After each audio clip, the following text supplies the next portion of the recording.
and understand the playbook and just play my role and just do that whatever team needs, whatever coach wants. How would you describe what you've been here a long time, you've been through, a coaching change, a position change there for a little while now.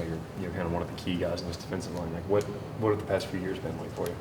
It's just been a learning experience, just understanding the game and just knowing what's going on, the pace of the game, the coaching changes, the playbook, and just everything, just being on the same page. You're kind of one of the lower key guys in this defensive line. It seems like, do you enjoy that? Do you kind of enjoy being the, under the radar kind of guy? Oh yeah, I don't like all the limelight and whatnot, but I mean, I just do whatever the team needs.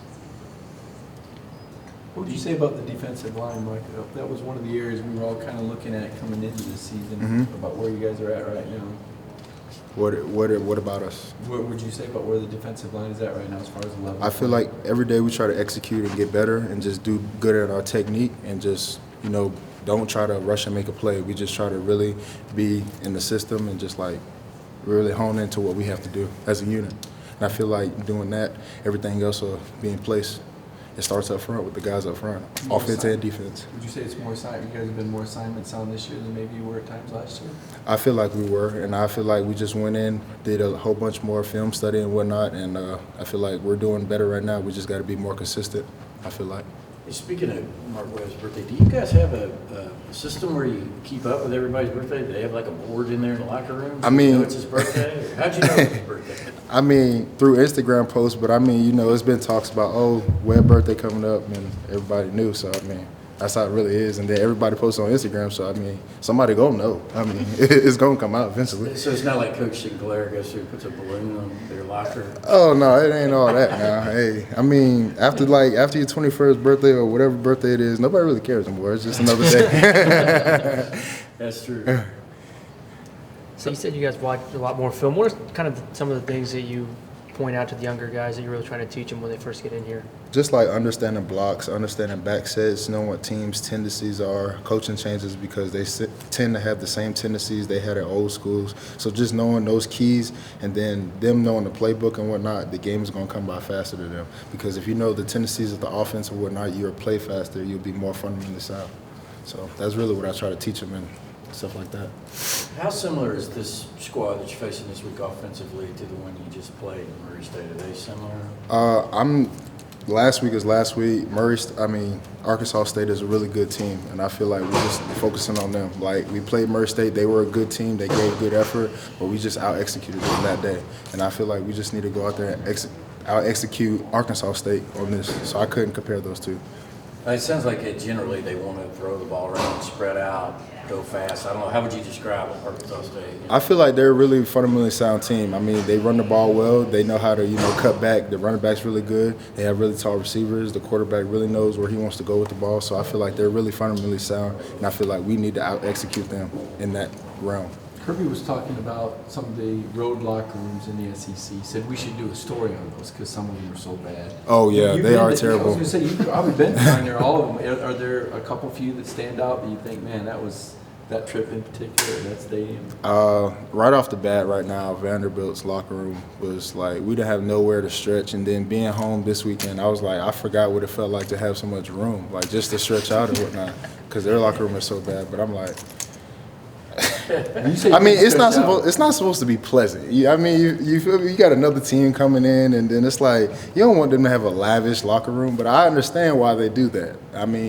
But still, come on, at least have it bigger. We don't need all the fancy stuff, but it is what it is. You say do that. What do you mean? When you say no room to stretch, just how congested is it? Like being on an airplane? Like how you sitting right there with this camera right here and this camera right here. That's how lockers are set up. And then you just imagine me standing next to Jordan Davis or Tyler Clark, and it's like, man, come on now, we need room. Like, we big boys. And then there's like a small bench, man.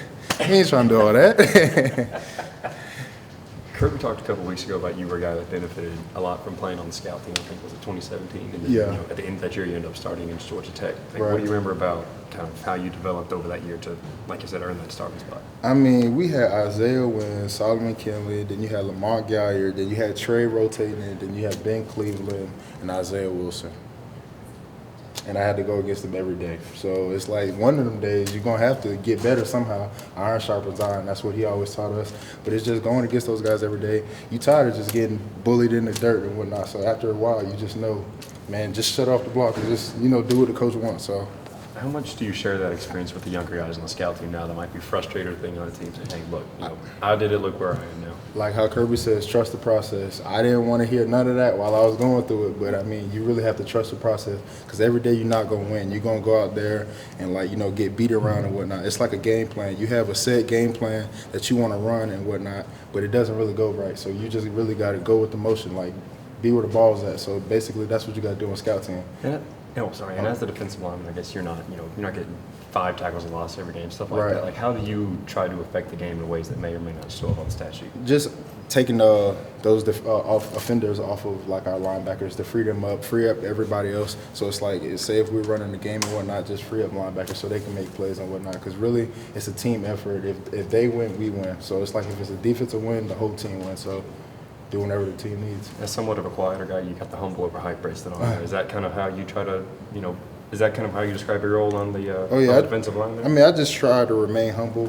Through all the hype, because even I started wearing these ever since the national championship, because it's like you really have to remain humble because everybody's like honing in on you, just saying, "Oh, George is this, George is good at this," and we get in meeting rooms, we're like getting really fussed out because we're not doing things right and it's not to the standard. There's a Georgia standard, so you really just remain humble and just do what you're supposed to do, and then things will come. Going back to being on the scout team, was there any like one in particular offensive lineman that you just lined up every day against and you're like, damn, I had to go against this guy again? Oh, definitely Saul and Drew. I'm like those, and Isaiah went for that year as well. Because like Isaiah was just a really a different guy. He went first round. The guy was just different, and I see that in Drew and I see that in Saul as well. And those guys are just like different. Like when they running the ball downhill and they want the ball to go right there, I'm pretty sure it's going to go right there because those are 2 heavy guys that you have to hold up. Just imagine holding up 600 pounds every day. That gets tiring. So I just feel I'm glad they're on my team. That's all I got to say. Mike, I know you've got your playing career ahead of you, but have you thought about coaching when it's all done? Is that one of your goals? Because you talk a lot like a coach, and your teammates talk about you like you're a coach. No, I thought about it. It is. I don't really know, but I don't really have patience to be a coach. So I guess that's a growing thing as you mature and get older. But I feel like I could be later down the road. I don't really know. You're still thinking about bigger and better things in football? Oh, yes, sir. Right now, right? Yes, sir, most definitely. But right now I'm focused on Arkansas State, one game at a time. Do you have to work on your patience being a leader with some of these younger guys on the defensive line like George and Trayvon, working with guys like that? Yeah, because I just know with myself it was a process. So at the same time, I know with them it's going to be a process. So it's just like you're not going to know everything that I know in a day's work or a week's worth. It comes with time. But I just want this last year and even in the spring, even through the summer, I just wanted them to know like the game plan, the base, our base unit, the defense, our base this and that. So they'll just have an understanding, and then when we start adding new stuff, it's just like you can group these together. So I just really try to hone in on that to them. Any more questions? Anybody else? You mentioned the bad locker room. Is there a good road locker room? Is there one that you said, this is From my whole time being here, I think when we went to the SEC championship, that was a good locker room. And Notre Dame's away locker room wasn't that bad. So I feel like that was the best too, and they're not even SEC. So that's all I can remember as of right now.